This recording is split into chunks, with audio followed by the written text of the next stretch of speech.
morning नमस्ते सबैजनालाई है आज चाहिँ हामी फेरि पनि एउटा छोटो मिठो भन्दा पनि अलिक लामै हुन्छ होला बिहामा जाँदैछु है बिहाकै भ्लग मात्रै लिएर आउँछ भन्नुहुन्छ होला अरू दिन त यी गाई दुवाई अर्को नि देखा त दुध पछाडि दुई जर्किन गाईले त अन्त बिजोक खेलाउँछन् भ्लग बनाउने समय नै पाउँदैन हो देख्दै गाई स्याहारेको अब चाहिँ हामी घरबाट निस्क्यौँ हो घरबाट निस्केर चाहिँ अब रोड माथि छ झन्डै माउन्ट एभरेस्ट जस्तो हिँडेको जस्तै हो हाम्रो घरबाट चाहिँ रोड चाहिँ छँदै छैन माथि टुप्पोमै पुग्नुपर्छ हो त्यहाँबाट चाहिँ हामी जान्छौँ अब उता वेस्ट सिक्किम गएको के कस्तो हुन्छ है हेर्दै गर्नु होला हामी दुई नै हुन्छ जहिले पनि बिहामा चाहिँ रोड पुगेर टक्कै हिँड्यौँ है रोडबाट रोड आइपुग्दा यत्रो बेला लाग्छ हाम्रो घरबाट हो टक्कै हामी चाहिँ अब निस्क्यौँ हामी अगाडि एउटा गाडी रहेछ हामी निस्क्यौँ हेर्दै गर्नु होला हामी चाहिँ टक्कै रेसीमाथि आइपुग्यो है यो डाँडा काँडामा यसो एकछिन बिसाउने हेऱ्यो हो यो पारी चाहिँ वेस्ट अनि हामी यता चाहिँ साउथ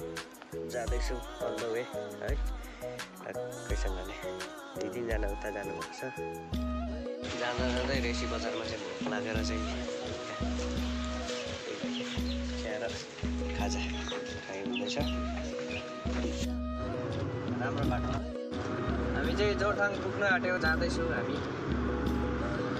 जोरथाङ पुग्न आँट्यो हाम्रो उकालो जानु छ है जुन उकालो जुनको भनौँ उकालो स्पिड हुँदो रहेछ गाडी यस्तो स्पिड हुँदो रहेछ कि अप्ठ्यारो बाटो अप्ठ्यारो त्यहाँ जाँदैछौँ है यसो अप्ठ्यारो रहेछ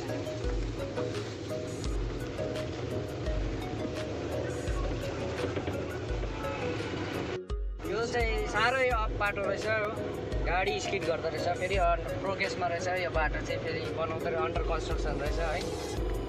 यो अरू बाटो अल्टरनेटिभ बाटो छ भने चाहिँ आएको राम्रो रहेछ अहिले चाहिँ सानो गाडीहरूलाई चाहिँ एकदम साह्रो पर्दो रहेछ बाटो पहिलाकै जस्तो हुनु चाहिँ राम्रै हुन्थ्यो